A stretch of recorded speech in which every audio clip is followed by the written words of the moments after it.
বিশ্বনবী মুহাম্মদুর রাসূল সাল্লাল্লাহু আলাইহি ওয়াসাল্লাম একদিন হযরত সাহাবায়ে কেরামকে সামনে নিয়ে আমার এই তেলাওয়াতকৃত আয়াতটা দিয়ে তাদেরকে ওয়াজ করতেছেন। সুবহানাল্লাহ বলেন। কি ওয়াজ? আল্লাহ বলেন ইল্লা মান তাবা ওয়া আমানা ওয়া আমিলা আমালান সালিহা ফাউলাইকা ইউবাদদিলুল্লাহু সাইয়্যাতিহিম হাসানাত। বিশ্বনবী মুহাম্মদুর রাসূল সাল্লাল্লাহু আলাইহি ওয়াসাল্লাম সাহাবায়ে কেরামকে সম্মুখে নিয়ে বলতেছেন, ও সাহাবীরা, যে ব্যক্তি তওবা করার পরে আমলনামা আবার আমল ধারাবাহিকভাবে শুরু করে দিবে, তার আমলের মধ্যে কোনো কমতি থাকবে না। আমালান সালিহা, নেক আমল আবার ধারাবাহিকভাবে করতে থাকবে। তার গুনাহ যদি পাহাড় পরিমাণ হয়ে যায়, তার গুনাহ যদি সাগর মহাসাগর অনুযায়ী হয়, আল্লাহ পাক রব্বুল আলামিন তার সমস্ত গুনাহ খাতা মাফ করিয়ে দিবেন।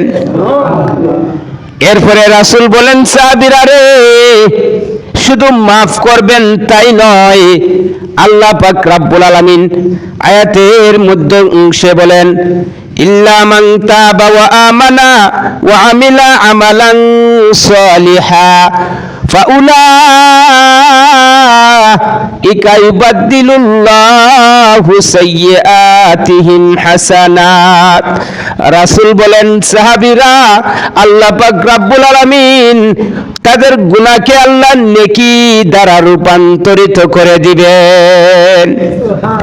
নেকি দ্বারা গুনাহকে কি করে দিবেন? বদলায় দিবেন।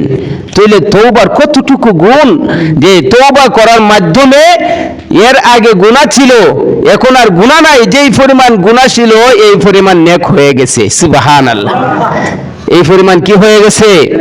নেক হয়ে গেছে। ফাউলাইকা ইউবাদদিলুল্লাহু সাইয়্যাতিহিম হাসানাত, তাদের গুনাহগুলোকে আল্লাহ পাক রব্বুল আলামিন নেকি দ্বারা রূপান্তরিত করে দিবেন। মজলিসের মধ্যে ছিল হযরত আবু হুরায়রা রাদিয়াল্লাহু তাআলা আনহু। আগেই বলছিলাম আয়াতটা দিয়ে কে ওয়াজ করতেছেন? বিশ্বনবী। কাদেরকে ওয়াজ করতেছেন? সাহাবায়ে কেরামকে। মজলিসের মধ্যে ছিলেন হযরত আবু হুরায়রা রাদিয়াল্লাহু তাআলা আনহু। ইয়া রাসূলুল্লাহ, ইয়া হাবিবাল্লাহ, আমার বুঝে আসলো না। সুবহানাল্লাহ কইতেন না? আমার বুঝে আসলো না। কি রে আবু হুরায়রা, তোমার কি বুঝে আসে নাই? ওগো নবীজি, আল্লাহ পাক রব্বুল আলামিন তওবা করলে গুনাহগুলো মাফ করিয়ে দিতে পারেন, এটা বুঝে আসছে, কিন্তু গুনাহগুলোকে আবার নেকি দ্বারা বদলায় দিবে, এটা আমি আবু হুরায়রার বুঝে আসে না, এটা আমার বুঝে আসে না। বিশ্বনবী বললেন, আবু হুরায়রা, তোমার বুঝে আসে না, তাইলে আসো, আসো আমার কাছে আসো, তোমাকে একটা ঘটনা আমি শোনাই। সুবহানাল্লাহ বলেন। কে শোনাইতেছে ঘটনা? কাকে শোনাইতেছেন? আবু হুরায়রা রাদিয়াল্লাহু তাআলা আনহু সহ সাহাবায়ে কেরামকে শোনাইতেছেন। ঘটনাটা বলবো কি? বিশ্বনবী বললেন, আবু হুরায়রা, একটা লোক উট দিয়ে সফর করবে, 15 দিনের সফর। কয় দিনের? 15 দিনের সফর। আল্লাহ পাক রব্বুল আলামিন উটের কথা কোরআনের মধ্যে বর্ণনা করেছেন। আফালা ইয়ানজুরুনা ইলাল ইবিলি কাইফা খুলিকাত। আল্লাহ বলেন, পৃথিবীর মানুষেরা তাকায় দেখো, আমি আল্লাহ মরুভূমির জাহাজ হিসেবে উট বানায় পাঠাইলাম, এর ভিতরে একটা পানির ট্যাঙ্কি দিলাম। কে ট্যাঙ্কি? পানির ট্যাঙ্কি দিলাম।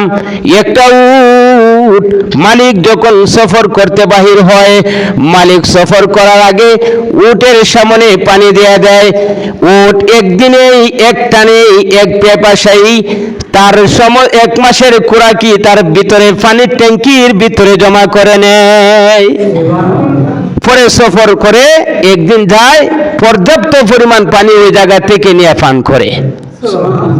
কেমন উট বানায়? আল্লাহ বলেন আফালা ইয়ানজুরুনা ইলাল ইবিলি কাইফা খুলিকাত, তাকায় দেখো কত সুন্দর সিস্টেমে আমি আল্লাহ উট বানাইলাম, যেটাকে মরুভূমির জাহাজ বলা হয়। কি এর জাহাজ?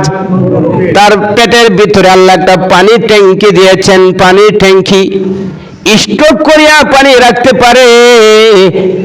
মালিক ইরাদা করেছে 15 দিনের সফরও যাবে। কয় দিনের? উটের সামনে পানি রাখলো, মালিক এখন উটকে পানি পান করানোর পরে সফরের জন্য রওনা দিয়ে দিল। কই রওনা দিছে?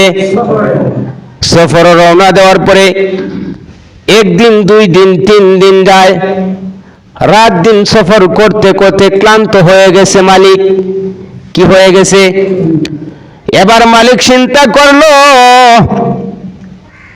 আমি তো ক্লান্ত হয়ে গেলাম, একটু বিশ্রামের ব্যবস্থা করতে হবে।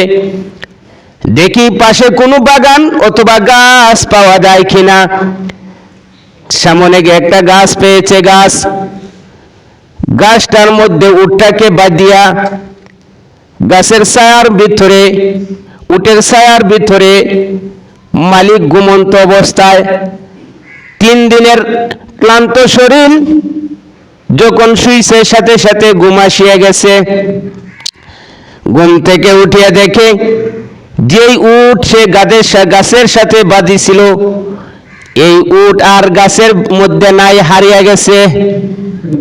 কি হয়ে গেছে? হারিয়ে গেছে। 3 দিনের সফর, উটটা হারিয়ে গেছে। পায়ে পয়দল হাঁটিয়ে আসা কি সম্ভব? কষ্টদায়ক হয়ে যাবে। আবার মরুভূমির রাস্তা, মরুভূমিতে যারা হারছে তারাই বুঝবে মরুভূমির রাস্তা কতটুকু কষ্টদায়ক। আবার মরুভূমির রাস্তা, এখন মালিক টেনশনের মধ্যে পড়ে গেল। আগেই বলছিলাম এই ওয়াজটার বিশ্বনবী আবু হুরায়রাকে বলতেছেন।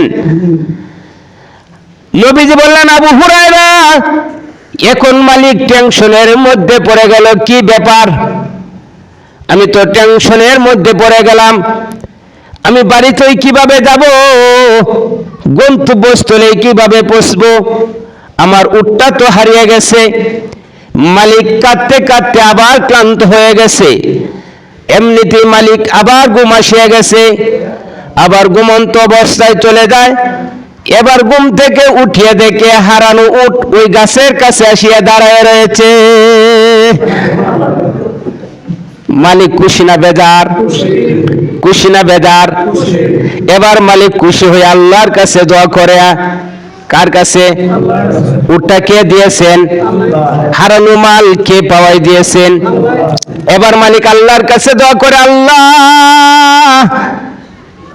তুমি আমার হারানো উটটা ফিরিয়ে দিলে, কিভাবে তোমাকে খুশি করব? যাও যাও যাও, তুমি আমার বান্দা, আমি তোমার মাওলা। দোয়া সঠিক করছে না ভুল করছে? সঠিক করছে না ভুল করছে? এমনি ফেরেশতা আল্লাহরে তাকায় ডাক দিয়ে বলে, আল্লাহ, বান্দায় হারানো উট পাইছে, আপনি ফিরাইয়ে দিছেন। এখন সে উট পায়া পাগল হয়ে গেছে, বলতেছে আপনি তার বান্দা, সে মাওলা। আল্লাহ পাক রব্বুল আলামিন বলেন, ফেরেশতারা, তোরা বান্দার জবানের দিকে তাকায় আসোস, আমি বান্দার অন্তরের দিকে তাকায় আছি। কের দিকে? আমি তো বান্দার অন্তরের দিকে তাকায় আছি। বান্দা বলতেছিল সে তাকে বান্দাই বানাইতেছিল, কিন্তু হারানো উঠতে পাইছে, বেশি খুশি হয়ে গেছে। বেশি খুশি হইয়া কথার বাপ বঙ্গিয়ার ঠিক রাখতে পারে নাই, কথার বাপ উল্টায় ফেলেছে। এতে আমি আল্লাহ খুশি না বেজার না? কারণ আমি আল্লাহ বান্দার অন্তরের টানে। আল্লাহু আকবার বলেন।